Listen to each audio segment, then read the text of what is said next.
What's up, guys, and welcome to another episode of the Powerhouse Mentality podcast. I'm your host. I'm Kaitlyn Kenneth Smith, and today I had a topic that I wanted to talk about. Very specific topic related to something that's going on in my life that is very close to me, and that has to do with salt and sodium intake, and something that's happened in my family, again, that brings me the need to have to make an episode on how important sodium intake and salt is. However, as I'm sitting here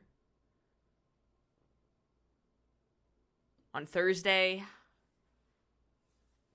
August 7th, 8th, because I never know what date it is, something really tragic happened this morning in the CrossFit community. And I feel like I need to put the sodium shit on hold for now, and I'll put that episode up on Monday, in order to talk about not just what happened in the community, for those of you who don't know and for those of you who do know, but the lesson that we need to all take from it, and what we need to take from it in order to move forward, because it's a kind of tragedy that is horrifying, that's gut-wrenching, and that hurts the hearts of those who don't even know the individual. And I think the reason why is because we all know that it could happen to any single one of us on a given day. Maybe not the specific thing that happened, but something like this tragedy could happen to anybody. To us, to the people that we love, to the people that we cherish.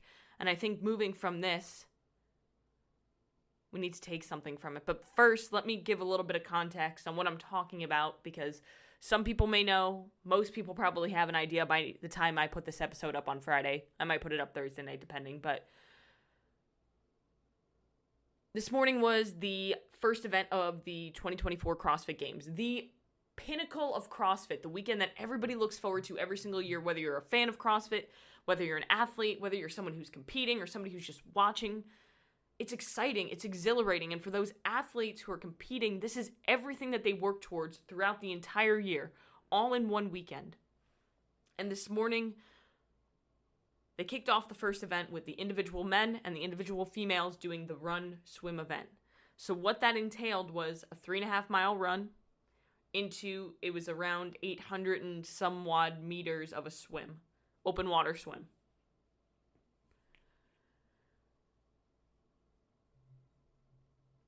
And as all the individual athletes finished, they realized that one person didn't finish, and they weren't accounted for. So they continued to push back the team event, and eventually canceled the team event. And dive teams came in to recover a body of Lazar Dukic, who is a phenomenal athlete, a phenomenal human. I'm a big fan of this guy. I've been watching him on YouTube through Mayhem Athlete, following him on Instagram for a while. He's a phenomenal athlete and a phenomenal person. He had the right fucking head on his shoulders and an incredible mindset. And he lost his life today doing the sport that he loved, that he literally gave his whole life to. And that's incredibly heartbreaking.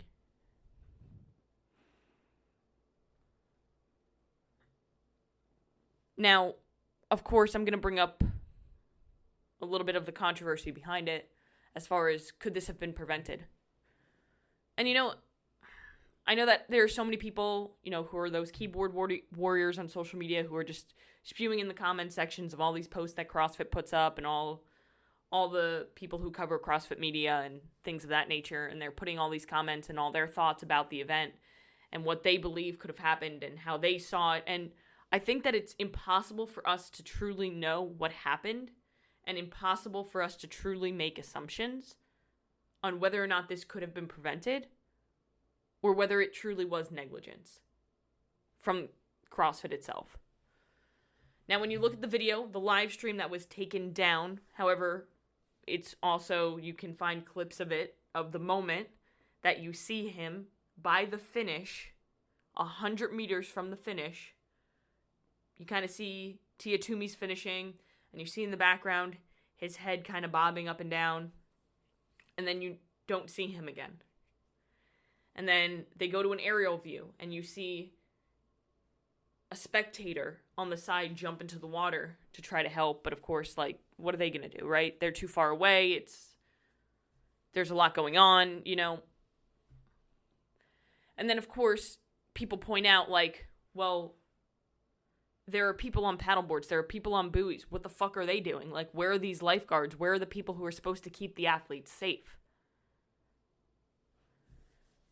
And again, it's easy to make assumptions and be like, well, that was complete negligence. They weren't prepared for something like this to happen when they should have been, especially because we're in Texas. It's fucking hot. I don't care if it's 6 or 7 a.m. in the morning. It's still hot. These athletes are pushing themselves, and they make a choice. These athletes, all of them, make a choice at some point in a workout to say, I'm going to sell it because pain is temporary, assuming that we're going to be okay. A lot of people are blaming Dave Castro, saying that it has to do with the programming. It has absolutely fucking nothing to do with the programming, and for those of you who keep saying that, you need to stop. It's not Dave's fault. It's not the programming's fault, because they did a hard run into a swim, and it gives people the opportunity to be in a bad position when they're swimming, which could lead to what happened. But nobody expected that to happen. Nobody, not one of the athletes, not Dave Castro, nobody. And they've been doing things like this for years, where they go into a hard run into something that could potentially be dangerous. It's part of life. It's a risk that we take when we compete. Is that, like, you're putting your body into an uncomfortable situation that if you do push too hard, it can have negative consequences. We just don't think about that until something like this happens. However, coming from a safety perspective, CrossFit should have been more prepared from what it looked like. But again, I'm never going to make assumptions because I don't know what their safety precautions were. I don't know the exact number of people that they had out in the water ready to go. All I do know is from watching that it took way too long for them to make a move.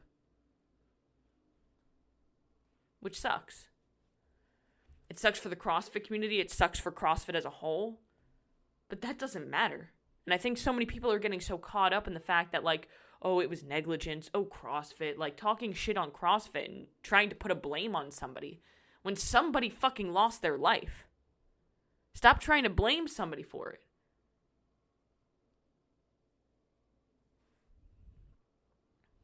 This was a tragedy. And tragedies are an unfortunate part of life. And sometimes you can't blame anybody. But the thing is, even if you were to blame somebody, what can you do? You can't go back in time and you can't change what happened. We can learn and grow from something like this. But somebody lost their life. And that's what matters. Is not trying to blame somebody or trying to post the best post on social media when it comes to somebody's death. But fucking honoring that person and celebrating the person that they were and the impact that they made on the world. And giving support to his family involved. His brother was out there competing.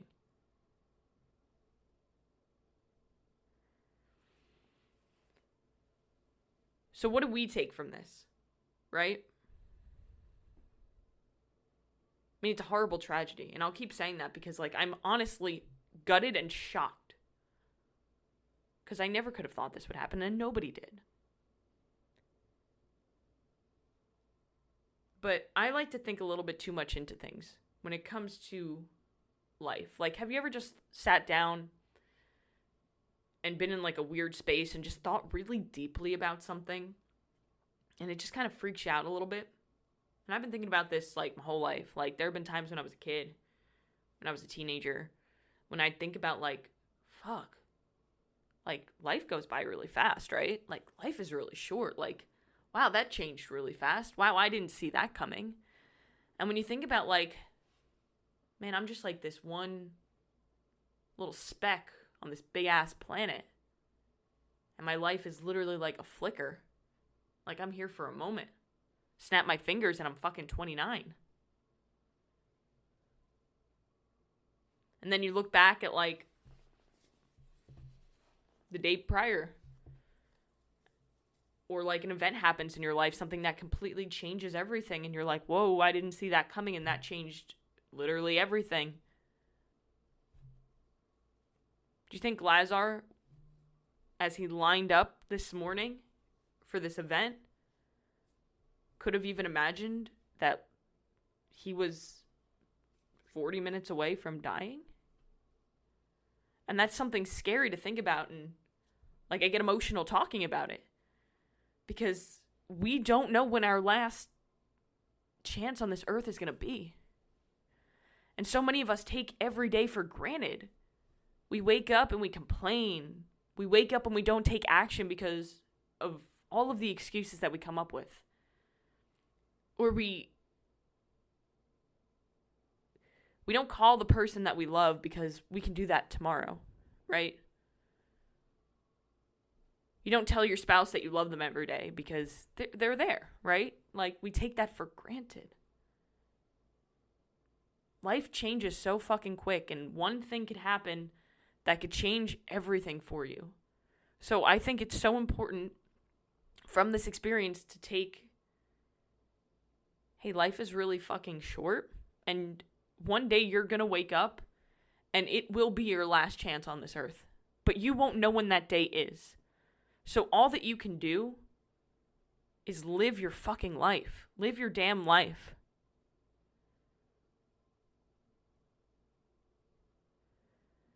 And not just in the sense of just like, hey, let me just go through my life. It's, hey, how can I make the most of every single opportunity and every day?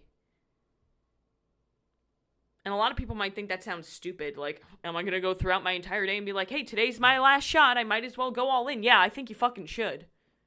Because something like this could happen to somebody that you love, and then you can't call them and say that I love you anymore. And you can't see them. What about earlier on in the CrossFit season where somebody, I can't remember her name, I'm so sorry. In one of the events, she tore her ACL and her entire season was over.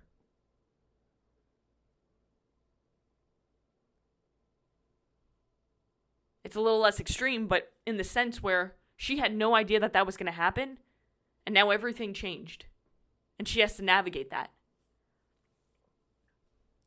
I always think back to a moment when something like this comes up, and I'm not trying to compare it because it has absolutely no comparison to what happened this morning. But there was one day, it was over a year ago, I guess. I can't remember the exact day. I'm terrible with dates. But it was a Sunday, and I was on a 45-minute outdoor weighted vest walk. And I was walking by the house because I was almost done with my 45 minutes, but I had a little bit left to go because I was doing 75 hard. So, you got to do your 45-minute outdoor workout. And I was walking by the house. I was across the street. And Stone was in the driveway just working on his Camaro, which we sold. So it was before our wedding because we sold it in order to pay for our wedding. Fun fact. But he was working on that Camaro, and I remember just looking over, and he smiled and waved at me. And of course, I waved back. I'm not a bitch. But I remember in that moment thinking like, damn, how did I get so lucky? Life is just so good right now. And in that moment, everything felt just so aligned and just felt really good. Like, I felt really good about the progress that I was making with my workouts. I felt really good with where I was mentally. I felt really good with my career and the position that I was in with my clients. And at the time I was with Hidden Summit. And I felt really aligned with the mission at the time before I made the decision to go off on my own. I just felt really good in that moment. Like, super grateful. The next morning I woke up, did my normal stuff, got some movement in, made my breakfast, started my work day. I was about to hop on a meeting that we had every single Monday with Hidden Summit. We were about 20 minutes out from this meeting, and Stone walks into my office. And I look over at him, and he doesn't look right. He looks messed up. Like, he looks like he's literally about to break into tears. And then he does break into tears, which I've never seen Stone cry. Never. Until that moment. And he said, Murph's dead. And Murph was our dog, our puppy that we had just gotten a few months prior. And what happened was we let them out in the backyard while we made breakfast, which we did every single day, Murph and Kane. Like, we let them outside. And then I made my breakfast, brought it into my office. Stone finished his breakfast and then went to let them back inside. Kane came in, but Murph wasn't there. So Stone went looking for him, and he found him on the side of the house just dead. And it's unbelievable how in that moment when Stone walked into my office and I saw his face, that everything changed. And I realized, wow, life is really precious, and too many of us take that for granted on a single day. And every time that something like this happens, a tragedy like this happens, whether it's something close to me or whether it's something that I see from afar, whether I know the person or not, I can't fathom how short life really is. And I know I keep saying that, but it's just the biggest thing that I want to take from this. I want you guys to stop focusing on negligence or stop focusing on like whose fault it is and start focusing on the fact that somebody lost their life, and that this should be a reminder to all of us that our life is so precious, and so many of us take that for granted on a daily basis. We don't do things to our full potential because we're too tired, we're too this, we're too that. We don't go all in on ourselves because I'm afraid. What if I fail? What if they don't like me? Who fucking cares? Your life could be over tomorrow and you don't know that. And while that might be a little bit morbid, it doesn't matter because it's the reality. And too many people are afraid to face the reality of what life is. It's short. You have to make sure that every single day you get to the end of your day and you can look back and say, okay, I made the most of today.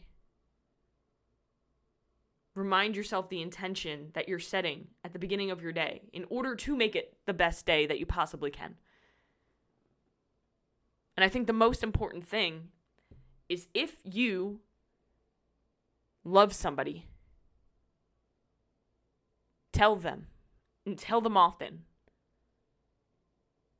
If you haven't called your mom or your brother or your best friend in a while because you're too busy, fucking pick up that phone and dial it. And just check in and see how they're doing, because you might not be able to do that.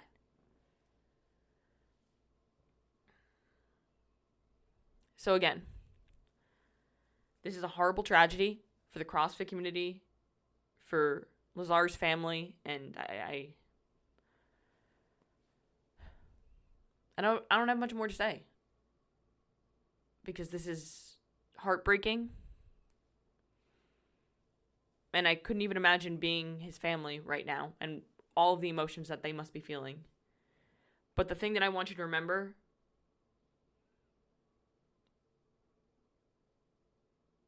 live your life, and don't spend too much time worrying about your life that you forget to live it.